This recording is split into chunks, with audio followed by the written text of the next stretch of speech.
여러분, 우리가 오늘 맥주 감사주일로 지내게 되는데, 맥주 감사주일이 되면 자연스럽게 우리가 한 해의 전반기를 되돌아보게 됩니다.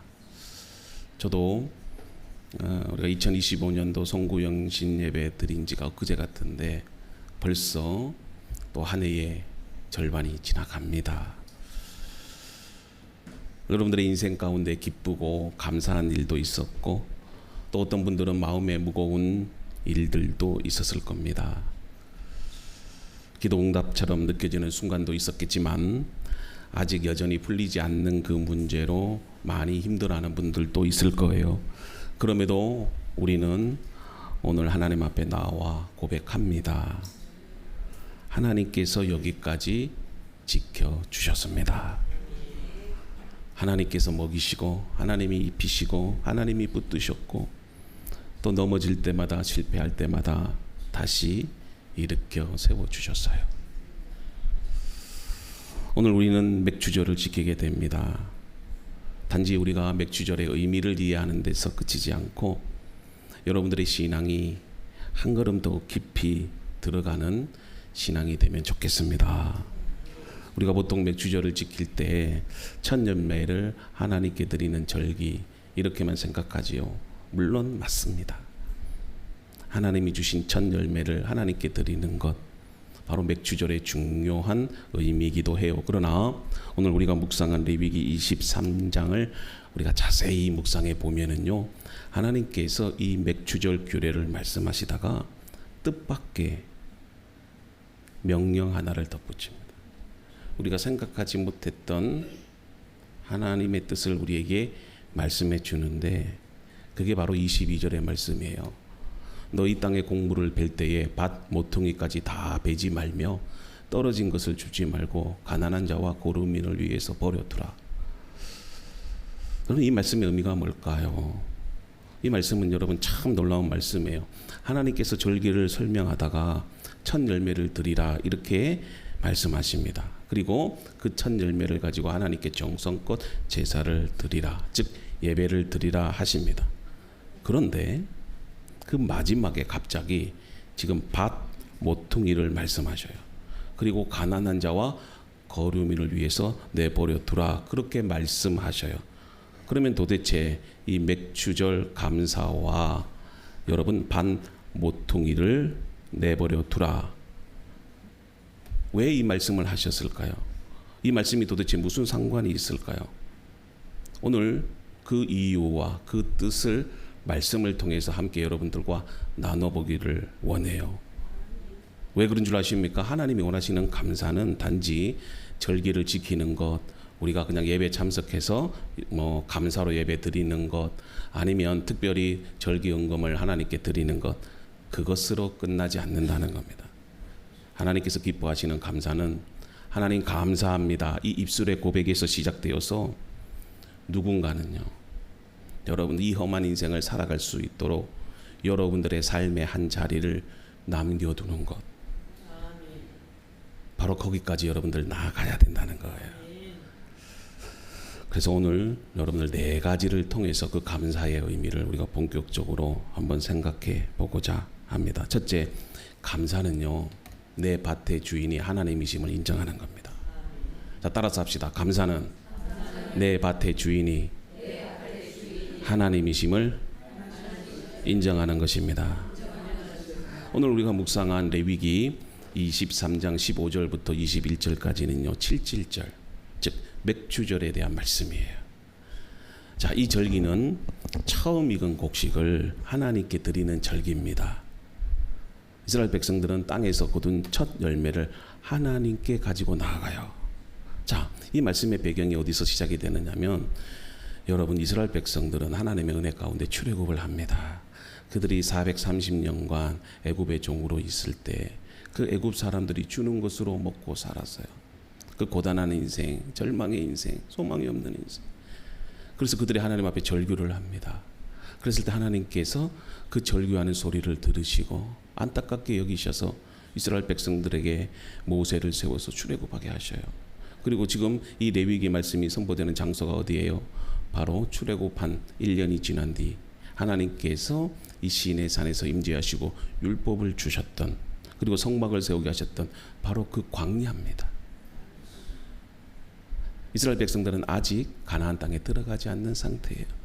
그럼에도 불구하고 하나님께서 너희들이 이제는 약속의 땅 가나안 땅에 들어가게 될 텐데, 그 땅에 들어가면 너희들이 처음으로 농사를 지을 것 아니니, 그러면 평생에 누려보지 못했던 첫 곡식이 있을 텐데, 첫 열매가 있을 텐데, 그것은 내 거니까 하나님께 드려라.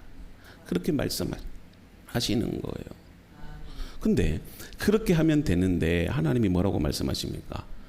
여러분, 뭐라고 말씀하셔요? 너희가 곡물을 벨 때에 반 모퉁이까지 다 베지 말고 떨어진 것도 줍지 말고 가난한 자와 고르민을 위해서 내버려 두라는 거예요. 여러분, 이 말씀의 의미가 뭘까요? 우리는 대부분 감사는 내가 받은 것에 대해서 하나님께 드리는 것, 그것을 감사로 생각하잖아요. 근데 감사는 그게 아니라는 거예요. 감사는 내가 받은 은혜 안에서 여러분 누군가의 몫이 있음을 아는 거예요. 그걸 여러분들이 잘 깨달아야 됩니다. 그래서 하나님께 감사하는 사람은, 예를 들어서 여러분들 추수를 할 때나 뭔가 얻은 소득이 있을 때 여러분 특별히 추수하는 사람에게 있어서 그 밭을 다 베는 게 아니에요. 감사하는 사람은요, 내가 얻은 곡식과 소득이 있을 때 그걸 내가 혼자 다 가져가는 게 아니라는 거예요. 감사하는 사람은요, 여러분들 손에 들린 모든 것을 전부 다 내 것이다 생각하지 않는 것에서부터 시작이 됩니다. 감사하는 사람은요, 자기가 얻은 소득, 자기가 열심히 노력해서 여러분 열매를 맺었을 때, 특별히 여러분들 농사를 짓는 사람이라면 추수를 할 때 여러분 밭의 가장자리는 거두지 않는 거예요. 내버려 두는 거예요. 또 여러분들 추수를 할 때 곡식이 땅에 떨어지잖아요. 그러면 그 떨어진 곡식을 줍지 않는 거예요. 왜 그렇습니까? 누군가는 필요한 사람에게, 예를 들면 가난한 사람이든 고르민이든 하루하루 힘들게 살아가는 그 사람들이 그 곡식을 주어서, 그 곡식을 베어서 살아갈 수 있도록 여러분 살아갈 수 있는 그 공간을 남겨두는 게 뭐다? 감사라는 거예요. 오늘 우리 말씀의 제목이 뭐죠? 밭 모퉁이를 남겨둔 감사. 저는 우리 그리스도인들이 좀 성숙한 감사를 드리는 그리스도인이 되면 좋겠어요. 저는 하나님께서 주신 은혜가 여러분들 안에만 머물지 말고 여러분들이 받은 그 은혜가 누군가를 살리는 그 은혜로 흘러가는 은혜가 되기를 바라고, 감사가 되기를 바라는 마음에서 여러분들이 전하고자 해요. 여러분, 사람은요, 열매를 거두면 먼저 자기 수고를 생각해요. 내가 씨를 뿌렸고, 또 내가 물을 주었고, 내가 땀을 흘렸고, 내가 밤낮으로 애썼다고 그렇게 생각합니다. 물론 사람의 수고가 있어요. 농부의 땀은 귀하잖아요. 삶의 자리에서 최선을 다해서 살아온 여러분들의 수고 결코 가볍지 않아요. 그러나 성경은요, 그 수고의 더 깊은 본질과 그리고 의미를 우리에게 보게 합니다. 여러분 보세요. 농부가 씨앗을 뿌리잖아요. 그런데 그 씨앗이 땅 속에서 자라나게 하시는 것은 농부가 못해요. 여러분들 곡식의 씨앗을 한번 뿌려보세요. 원한다고 씨앗이 자랍니까? 아니에요. 그 곡식의 씨앗이 싹이 트고 자라게 하시는 분은 하나님이세요. 또 여러분들 때를 따라 햇빛을 주시는 분, 여러분들이 원한다고 햇빛이 생깁니까? 아닙니다. 그러나 그 땅에 씨앗인 심겨진 그 씨앗이 잘 자라도록 여러분들 적절하게 햇빛을 주시는 분도 누구예요? 하나님이에요. 우리는 내가 수고해서 씨를 뿌리고 밭을 갈고 물을 주고 열매를 맺었다고 생각하지만, 그러나 씨앗을 자라나게 하시는 분, 적절한 때에 햇빛을 주시고 비를 주시는 분은 하나님이세요. 그리고 여러분 농사를 지어보면 알겠지만요, 농사가 이게 보통 힘든 일이 아니에요. 우리 이정희 군사님은요, 그 논산에 땅이 있는데 농사를 지으러 가면요 너무 힘들어 하셔요. 저희 어머님들 밭이 뭐 4-5평도 안 되는 밭인데요, 그 쪼매난 밭을 갈구고 힘들면요 너무 힘들어해요. 그럴 때 여러분 보세요. 여러분들이 힘들지만 힘들지 않도록 여러분들에게 위로를 주시고 다시 일어설 힘을 주시는 분도 누구예요? 하나님이에요. 하나님. 여러분들이 열심히 일할 수 있도록 건강을 주시는 분도 누굽니까? 또 여러분들 일생을 살아가다 보면 지치고 힘들 때 있지요. 포기하고 싶을 때 있죠. 그럴 때 그 견딜 힘을 주시는 분은 누구십니까? 하나님이십니다. 또 여러분들이 실패하고 좌절할 때마다 다시 일어서서 정말 시작할 수 있는 용기를 주신 분도 누구십니까? 하나님이에요. 그래서 맥주 감사절은요, 제가 이만큼 거두었습니다, 자랑하는 날이 아닙니다. 하나님께서 이만큼 주셨습니다라고 고백하는 날이에요. 그래서 감사라는 것은 내가 어떤 것을 소유했느냐 그것에 따른 고백이 아니고, 하나님이 내 인생의 주권이십니다. 하나님이 이만큼 내게 복을 주셨습니다. 그렇게 고백하는 날이 되어져야 돼요. 내 손에 있는 것을 바라보면서 이것은 전부 내 힘으로 얻은 것이다 이렇게 말하면 안 돼요. 하나님이 주셨기 때문에 여기까지 왔습니다. 그렇게 인정하는 겁니다. 신명기 8장 17절과 18절에서 하나님은 이스라엘 백성들에게 다음과 같이 경고하셔요. 자, 어떻게 경고하십니까? 그러나 내가 마음에 이르기를 내 능력과 내 손의 힘으로 내가 이 재물을 얻었다 말할 것이라. 내 하나님 여호와를 기억하라. 그가 내게 재물 얻을 능력을 주셨습니다. 여러분들은요, 내가 어떤 소득을 얻고 내가 원하는 것을 성취하고 내 인생이 행복했을 때 뭐라고 말합니까? 내 힘과 내 능력으로 이 모든 것을 얻었다 말한다는 거예요. 그러나 여러분, 진정한 감사의 사람은 기억하는 거예요. 모든 것이 하나님의 은혜였다는 거. 내가 하루 아침에 일어나서 밥을 먹고 안전하게 직장에 가서 직장 생활을 하고 또 저녁에도 행복한 가정이 있는 집으로 올 수 있는 이 모든 과정들이요, 내 힘과 내 능력으로 된 것이 아니고 그 과정에는 하나님께서 우리를 지켜주셨고 하나님께서 우리를 인도해 주셨고 하나님께서 우리에게 능력을 주셨기 때문이라는 겁니다. 그걸 기억하라는 거예요. 하나님께서 길을 열어주셨는데도요, 자기 자랑만 해서는 안 됩니다. 자기 지혜만 앞세울 수 없다는 거지요. 그러므로 여러분, 첫 열매를 드리는 일은 단지 곡식의 일부를 드리는 게 아니에요. 그것은 내 인생의 주권을 하나님께 돌려드리는 것이에요. 하나님, 제 인생은 제 손에 있는 게 아닙니다. 제 가정도, 제 일도, 제 건강도, 제 아들도, 제 교회도 하나님의 은혜로 여기까지 왔습니다. 이것이 여러분 맥주 감사절의 본질적인 의미예요. 여러분들도, 우리 교회도 바로 이 고백 위에 서야 됩니다. 지난 반년 동안, 아니지요, 앞으로 살아온 인생 모든 삶 동안 여러분들 모든 일들이 내 뜻대로 된 것만은 아니에요. 힘든 일도 있었을 거고 눈물도 있었을 거고 아픈 일도 있었을 거예요. 그러나 여러분 기억하세요. 하나님은 여러분들을 버리지 않으셨어요. 그때마다 하나님은 함께 해주셨어요. 우리의 방법대로 응답이 되지 않는다 할지라도 지금 와서 과거를 돌아보니 모든 것이 다 하나님이 응답해 주셨던 삶이었어요. 그 힘든 일이 있었기 때문에 내가 주님을 더 의지할 수 있었고, 내가 그 실패했기 때문에 내가 더 성숙한 사람이 되었고, 내가 아팠기 때문에 아픈 사람들을 더 불쌍하게 여기는 마음이 되었다는 거예요.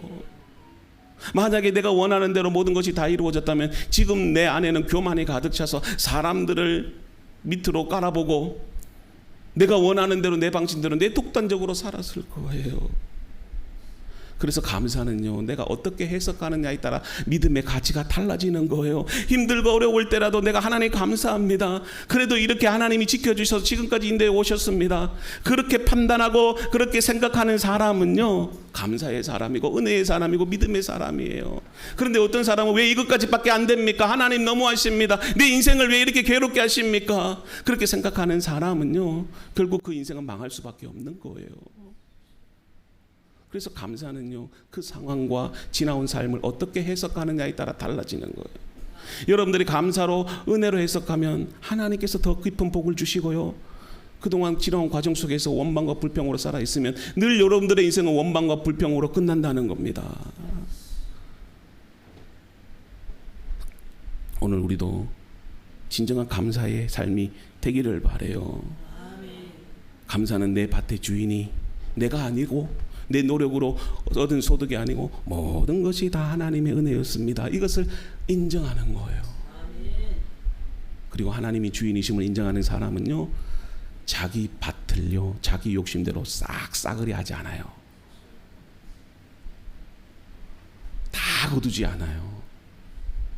왜냐하면 그 밭에 얻은 소득에는요, 하나님의 은혜와 섭리가 있기 때문에 여러분 밭의 곡식을 다 베지 않는 거예요. 거기에는 하나님의 마음이 있고 하나님이 살리고자 하는 사람이 있기 때문이에요. 그래서 두 번째 감사는 뭔 줄 아세요? 따라서 합시다. 감사는 밭 모퉁이를 남겨두는 겁니다. 레위기 23장 22절은 맥주절의 의미를 아주 실제적인 삶으로 끌고 내려와요. 자, 하나님은 말씀합니다. 자, 22절에 밭 모퉁이까지 다 베지 말라. 떨어진 것을 줍지 말라. 가난한 자와 고르민을 위해서 내버려 두라. 지금 하나님은 감사의 절기 그 이상의 구체적인 삶의 지침을 여러분들에게 주신 거예요. 지금 수확의 방식까지 말씀하시는데 어디까지 베고 어디까지는 남겨두라 그렇게 구체적으로 말씀하시잖아요. 또 떨어진 이삭이 있을 때는 그거 줍지 마라. 가난한 자와 고르민을 위해서 그냥 내버려 두라는 겁니다. 여러분 이 말씀을 통해서 깨닫기를 바래요. 성경에서의 감사는 여러분 마음의 감정이 아니에요. 성경에서의 감사는요 실질적인 삶의 방식과 구조까지 싹 바꾸는 거예요. 그래서 하나님께 감사하는 사람은요 쇼핑하는 방식도 달라져야 돼. 일을 하는 방식도 달라져야 돼. 가정에서의 태도도 달라지는 겁니다. 사람을 대하는 방식도 싹 다 달라져야 돼요. 여러분 감사가 진짜라면 여러분 곁에 어려운 이웃들, 긍휼이 필요한 사람들 그들에게도 감사가 이어져야 된다는 겁니다. 하나님은 이스라엘 백성들에게 뭐라고 합니까? 수확할 때 다 거두지 말라. 그렇게 여러분 명령형으로 말합니다. 어쩌면 비효율적인 명령이죠. 여러분 농부의 입장에서 밭 모퉁이 다 베어야 더 많은 소득을 거둘 수 있잖아요. 직장생활하는 일반 회사원들도 저녁에 야근까지 해야 더 생산력이 높아지고 소득이 기업의 이윤이 높아지잖아요. 생각해 보세요. 떨어진 이삭이 있다면 주어야 손해가 없는 겁니다. 특히 수확의 계절에는요 한 알이라도 더 거두고 싶은 그 마음이 여러분들 농부의 마음에는 있어요. 그런데 하나님은 정반대로 말씀하시죠. 다 베지 마라. 다 줍지 마라. 남겨두라는 거예요. 여러분 그렇게 할 수 있겠습니까? 왜 하나님은 여러분 농부에게 수확할 때 떨어진 곡식 그리고 밭에 귀퉁이 밭이 있으면 남겨두라고 하셨을까요? 바로 그 밭에 여러분 귀퉁이에 얻은 소득과 떨어진 곡식은요 주인의 몫이 아니기 때문에 그래요. 그걸 여러분들이 잘 기억해야 돼요. 하나님이 주신 소득에는 반드시 가난한 자의 몫이 포함되어 있다. 그래서 여러분 10의 소득을 얻었을 때에 하나님 원래 계획했던 게 뭐냐면 여러분들은 9만 주시기를 원했던 거예요. 이 원리를 잘 기억해야지 여러분들 하나님의 복을 받는다는 겁니다. 원래 여러분들이 10의 소득이 얻을 수 있는 권리가 없어요. 원래는 9인데 하나님이 플러스 1을 더해서 10이라는 소득을 주셨어요. 그러면 나머지 하나는 누구를 위해서? 가난한 사람들, 어려운 이웃들을 위해서 여러분 사용되어져야 된다는 거예요. 근데 우리는 그 플러스 1을 내 건 줄 알고 그냥 꿀꺽해서 그냥 내 마음대로 써버리잖아요. 그런 사람은 하나님이 어떻게 한다? 있는 것까지도 다 빼앗아 가신다는 거예요. 그러니까 내가 얻은 소득에는 반드시 여러분 가난한 자들과 거류민들과 어려운 이웃들을 향한 하나님의 플러스 1이 있다는 거예요. 그걸 아는 사람이 어떤 사람이다? 따라서 합시다. 감사하는 사람이다. 근데 다 내 것이라고 생각하는 사람은 교만한 사람이다. 욕심쟁이다. 이 깨달음을 주신 거예요.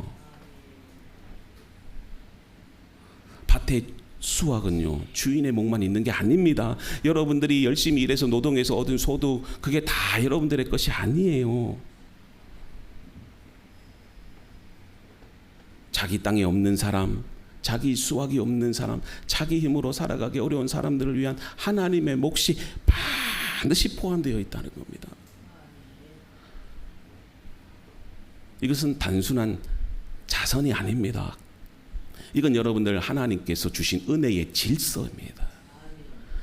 하나님은요 감사하는 백성의 밭에 연약한 사람들을 위한 길을 만들어 두신 거예요.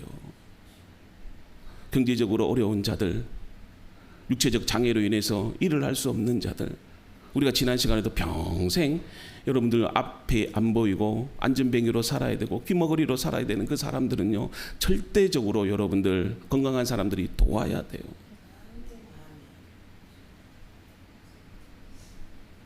그런 사람들을 위해서 밭에 모퉁이를 좀 남겨두렴. 떨어진 곡식이 있으면 네 욕심만 채리지 말고 그것은 좀 남겨두렴. 그렇게 말씀하시는 거예요. 그래야 그들도, 가난한 자들도요, 장애인들도요, 절대적인 사회적 도움이 필요한 여러분 사람들에게 살아갈 길이 열리는 것 아니겠습니까? 우리가 국가에 세금을 내는 것도 바로 그 세금을 통해서 여러분 사회복지 시스템을 잘 이렇게 효율적으로 하기 위해서 살아가는 것 아니겠어요? 한부모 가정들, 그리고 독거노인들, 장애인들은 무슨 힘으로 사는 겁니까? 여러분들이 성실하게 일해서 낸 세금을 갖고 국가가 그렇게 여러분들 도우는 거예요. 국가를 위해서 자신의 생명을 바쳐서 그 전쟁터에서 국가를 위해서 헌신하신 분들에게는 국가가 세금으로 보훈 정책을 펼쳐주는 거예요. 그래서 전쟁에서 팔 다리를 다쳤거나 폐를 상하게 됐거나 힘들어가는 사람들에게 그래서 보훈병원도 만들어줘서 무료로 치료받을 수 있게 하고 그렇게 살아갈 수 있도록 하는 거예요. 그래서 대한민국이 복지 많이 한다고 여러분 너무 그러지 마세요. 복지하면 좋지요. 제가 이걸 정치적으로 얘기하는 게 아닙니다. 또 오해하지 마세요. 그만큼 나눌 수 있어서 하나님이 복을 주신 것 우리가 베푸는 거잖아요. 여러분 생각해 보세요. 우리는 원조 받던 나라였어요. 찌질이도 못하는 백성들이었어요. 근데 하나님께서 지금 전 세계 5위의 강대국이 되게 하신 거예요. 여러분 생각해 보세요. 우리나라가 이제 AI 투자를 하는데 4천조 원을 이게 여러분들 말이 되는 겁니까? 그만큼 하나님이 이 땅을 이렇게 잘 살도록 해주셨잖아요. 이제는 좀 나누고 베풀어야죠. 노동자들도 좀 수입을 얻고요. 가난한 사람들도 좀 이렇게 집이 없으면 집도 제공받고 병원 갈 돈이 없으면 병원도 무상으로 좀 해주고 얼마나 좋아요. 여러분 레위인, 객고와 과부와 함께 하나님 앞에서 즐거워하라고 그래요. 잘 보세요. 내 하나님 여호와 앞에 칠칠절을 지키되 내 하나님 여호와께서 내게 복을 주신 대로 내 힘을 헤아려 자원하는 예물을 드리고 너와 내 자녀와 노비와 내 성중에 있는 레위인 및 너희 중에 있는 객과 고아와 과부와 함께 내 하나님 여호와께서 자기의 이름을 두시려고 택하신 곳에서 내 하나님 여호와 앞에서 즐거워할지니라. 여러분 신명기 16장에도 하나님의 마음이 나타나잖아요. 하나님은 맥주절, 칠칠절을 지킬 때 혼자 즐거워하지 마라. 아들이 있으면 딸이 있으면 남자 여자 종이 있으면 또 성중의 레위인, 특히 레위인들은 하나님이 기업을 주지 않았어요. 그래서 다른 지파의 여러분 이스라엘 백성들이 이 레위인을 돕도록 그렇게 하신 겁니다. 그리고 객이나 고아나 과부들과 함께 어떻게 하라? 함께 즐거워하는 겁니다. 제가 이 맥주 감사절 때 새가족 초청을 예배를 하는 것은요, 우리 교회만 기뻐하고 즐거워하지 말자. 하나님 그런 지혜를 주시더라고요. 그렇구나. 새가족들도 그동안 낙심한 이웃들이 있으면 우리가 초청해서 함께 기뻐하고 즐거워하자. 이 명단은 그냥 나온 게 아니에요. 오늘 여러분들이 자의적이든 아니면 강요에 의하든 타의적이든 어떤 이유로 이 교회에 왔지만 그러나 그 부르심은 다 하나님의 뜻이 있다는 겁니다. 자기 밭이 없는 사람들 너무 많잖아요. 경제가 발전하면 소득이 생겨요. 그러면 경제적으로 잘 사는 사람이 있고 못 사는 사람이 생긴다는 거예요. 이거는요, 여러분 뭐 다 같이 잘 먹고 잘 살자 이건 결코 될 수가 없어요. 인간 사는 세상에서는요. 반드시 경제 활동을 하게 되고 경제 활동을 하는 세상에는 반드시 소득이 많고 적음이 나타나게 되어 있어요. 그럴 때 하나님이 어떻게 하라? 소득이 많은 사람은 소득이 없는 사람을 좀 돕고 살아라 이거예요. 이게 여러분 하나님 나라예요. 이게 교회가 할 일입니다. 종은요 평생 자기 땅을 갖지 못해요. 평생 장애를 갖고 살아가는 사람은요 어렵게 하루를 살아갑니다. 근데 하나님은 감사의 잔치에 누구를 부르라? 객이나 고아나 아들이나 남종이나 여중이나 성중에 있는 레위이나 여러분들 객이나 과부들도 함께 초청해서 함께 즐거워하라. 그러니까 하나님이 원하시는 감사는요 밭 가진 사람들끼리만 나누는 잔치가 아닙니다. 뭐 집이 몇 채 있고 외제차가 몇 채 있고 그냥 재산이 뭐 수십억이 되는 사람들만 모여서 감사로 그렇게 하나님께 제사를 드려라, 그게 아니에요. 하나님께서 기뻐하시는 감사는 수확이 없어도 힘들게 살아가도 어려운 이웃들을 초청해서 함께 기뻐할 수 있는 잔치를 마련해라는 겁니다. 오늘 이러한 하나님의 말씀은 우리의 감사의 태도를 돌아보게 합니다. 요즘 너무 개인적이고 이기적이잖아요. 감사는 결코 개인적이 될 수 없어요. 자기 만족으로만 멈출 수 없어요. 하나님 저를 지켜주셔서 감사합니다. 제 가정을 지켜주셔서 감사합니다. 제 일터를 지켜주셔서 감사합니다. 이 고백은 귀하지요. 그러나 여러분 거기에서만 멈추면 안 된다는 겁니다. 하나님은 여러분들에게 묻고 계셔요. 어떻게 묻고 계시냐면 내 감사가 누구와 함께 하느냐. 내 식탁에는 누가 함께 앉아있니? 내 밭에 모퉁이에 누가 살아갈 자리가 있니? 여러분들에게도 동일하게 밭 모퉁이가 있습니다. 농사를 짓지 않아도 밭 모퉁이는 있습니다. 시간의 모퉁이가 있을 수 있고 여러분들의 물질의 모퉁이가 있을 수 있고 여러분들의 마음의 모퉁이가 있을 수 있어요. 또 내 식탁의 모퉁이가 될 수도 있습니다. 내 관심의 모퉁이도 있습니다. 내 기도의 모퉁이도 있습니다. 그러나 모든 것들을 다 나만을 위해서 써버리면 누군가를 돌아볼 그런 시간이 없어요. 모든 마음을 내 문제로만 채워버리면 누군가의 아픔이 들어올 자리가 없다는 겁니다. 모든 물질을 내 계획 안에서만 가두어 버리면 하나님 나라와 이웃을 향해서 흘러갈 은혜의 길이 막혀버린다는 거예요. 여러분,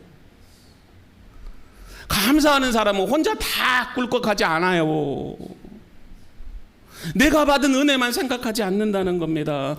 은혜로 사는 사람은 내 은혜가 어떻게 흘러갈 그 자리와 공간을 마련해 두는 거예요. 반 모퉁이를 남겨두는 거예요. 그래서 하나님 어려운 이웃이 있으면 그 반 모퉁이 거기서 소득을 얻게 해주세요. 절망과 좌절과 고통 속에 있는 사람들이 하나님의 은혜로 다시 일어설 수 있는 기회를 하나님 제가 모퉁이를 남겨둘게요. 그렇게 하는 거예요. 맥주 감사주일은요, 내가 얼마를 받았는가 카운트하는 게 아니에요. 돈 세듯이 세는 게 아닙니다. 더 깊이 들어가면 하나님이 내게 주신 것 중에 무엇을 남겨둘까, 그걸 결단하는 날이에요. 하나님께 드릴 첫 열매가 있고 이웃을 위해 남겨둘 반 모퉁이가 있습니다. 저는 여러분들이 반 모퉁이를 남겨두는 그런 감사의 삶이 되기를 바라요. 자, 그러면 반 모퉁이를 남겨두면 어떻게 될까요? 자, 세 번째 따라서 해봅시다. 남겨둔 이삭에서 하나님의 구속사가 시작이 됩니다. 자, 오늘 룻기서 2장으로 다시 넘어갑니다. 원래 룻기서 2장도 같이 묵상해야 되는데 여러분, 룻기는요 꼭 여러분들 맥주 감사절에 여러분들이 읽어볼 귀한 말씀이에요. 꼭 집에 가서 읽어보세요. 룻기의 배경은 추수의 계절입니다. 룻기 1장 25절에 나오미와 룻이 베들레헴으로 돌아옵니다. 모압에서는 자식 다 잃고 남편 잃고 너무 배가 고파서 이제 고향 땅으로 돌아와요. 근데 그때 돌아올 때가 언제였느냐면 보리 추수 때였어요. 그리고 룻기 2장과 23절을 보면 룻이 이제 살기 위해서 보아스의 밭으로 갑니다. 근데 그때 이 보아스의 밭에서는 추수가 진행되고 있었어요. 근데 이 보아스는 신실한 하나님의 사람이거든요. 레위기 율법에 뭐라고 돼 있다고요? 밭 귀퉁이는 남겨둬라. 곡식은 떨어진 곡식은 거두지 말라. 이 보아스가 그렇게 잘 율법을 지키고 있었어요. 그러니 룻이 가서 밭 모퉁이에 곡식을 수확하고 떨어진 곡식을 주어요. 그래서 룻기의 이야기는요, 이 맥주절의 배경과 아주 깊이 연관되어 있어요. 23절에 보니까요, 이에 룻이 보아스의 소녀들에게 가까이 있어서 보리 추수와 밀 추수를 마치기까지 이삭을 주며 그의 시어머니와 함께 거주하니라. 자, 보세요. 룻은요 밭의 주인이 아니잖아요. 룻은 자기 이름으로 된 땅이 전혀 없었다. 어쩌면 나와 똑같다. 룻은요 이스라엘 사람이 아닙니다. 그는 모압 여인입니다. 더구나 그는 과부예요. 시어머니 나오미, 시어머니도 아들을 잃은 거잖아요. 그 두 모녀가 어떻게 모녀가 아니죠? 시어머니와 며느리가 어떻게 삽니까? 그래서 살기 위해서 고향 땅으로 돌아왔어요. 근데 먹고 살 길이 없어요. 사람들의 시선도 따뜻하지 않아요. 남편 잡아먹은 여인이라고 또 놀리네. 지질이 복도 없는 가정이라고 손가락질하네요. 그러니까 이 룻은요, 베들레헴 사회 안에서도 가장 약한 자리에 있던 여인이었습니다. 근데 룻이 할 수 있는 일은 오로지 이삭을 줍는 일이었다. 그래서 2장 2절에 룻이 나오미에게 말합니다. 내가 밭으로 가서 내가 누구에게 은혜를 입으면 그를 따라 이삭을 줍겠습니다. 그리고 이 마음이 울려야 돼요. 이 말씀을 들으면. 아마 나이 드신 분들은 이런 경험이 있을 거예요. 먹고 살기 위해서 삭바느질을 하고 남의 밭에 가서 일을 하고 그 얻은 것을 가지고 자식 먹이고 남편 먹이고 시부모님 다 공경하고. 룻은 자기 권리를 주장하는 사람이 아니고 어떻게 은혜를 잊기를 원했다는 거예요. 은혜를 잊기를 원했다. 오늘 하루를 살아갈 길을 찾기 위해서 밭으로 간 거예요. 가면서 하나님께 얼마나 기도했을까요? 하나님, 나에게 은혜를 베푸세요.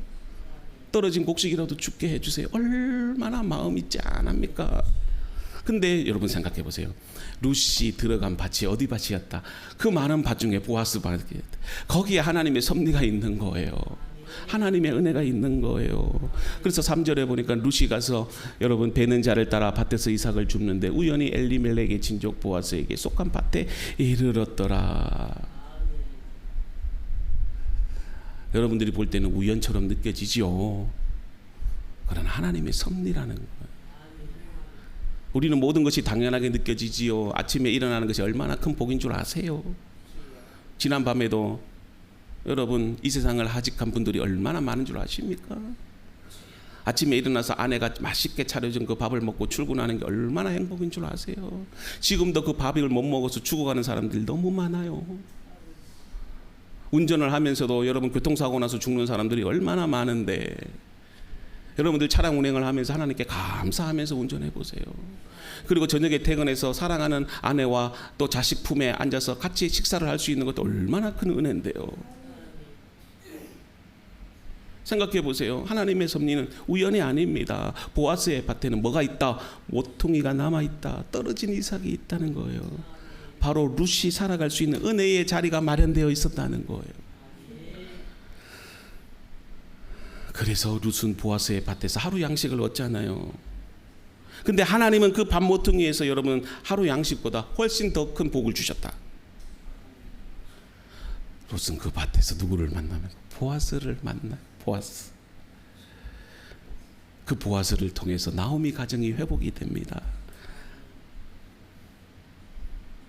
여러분 룻과 보아스는 다윗의 증조부요 증조모가 됩니다.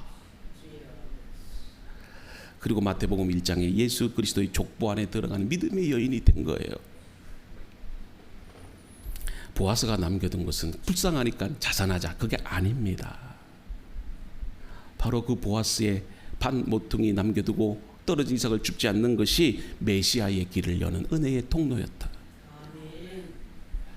사람의 눈에는요 밭 가장자리에 남겨진 것, 떨어진 이삭, 별 보잘것없처럼 보이지요. 근데 하나님의 손에서는요 구속의 씨앗이 된 겁니다. 여러분들의 작은 섬김, 작은 나눔, 작은 시간, 작은 물질, 작은 배려, 그것이 한 사람을 살리고 한 사람이 살아나면 한 가정이 회복이 되고 한 가정이 회복이 되면 하나님의 나라가 그곳에서 여러분 자라난다는 겁니다.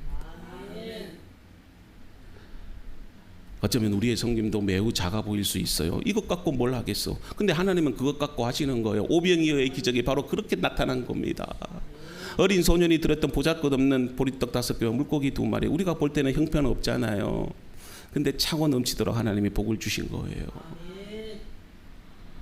여러분들이 조용히 드리는 기도, 어려운 이웃을 향한 헌신, 선교지를 향한 후원, 또 자녀 세대들을 위한 작은 수고 눈에 띄지 않아요. 그러나 하나님은 그것을 결코 작게 보지 않는다는 겁니다. 하나님은 밭 모퉁이에서 일하십니다. 하나님은 남겨진 이삭을 통해서 누군가를 살리시는 거예요. 저는 여러분들이 그런 인생과 그런 교회가 되기를 바랍니다. 자, 네 번째는요, 하나님은 누룩 든 떡도 받으십니다. 자, 너희의 초소에서 10분의 2 에바로 만든 떡 2개를 가져다가 흔들지니 이는 고운 가루에 누룩을 넣어서 구운 것이요 이는 첫 요제로 여호와께 드리는 것이며. 자, 오늘 본문의 말씀 레위기 23장 17절에 또 하나의 특별한 장면이 나오는데요. 하나님은 이 7절에 2 덩이의 떡을 가져와 흔들어 드리라고 합니다. 이 흔드는 게 요제라고 말해요. 제사의 방식이죠. 근데 그 떡은 무엇을 넣어라?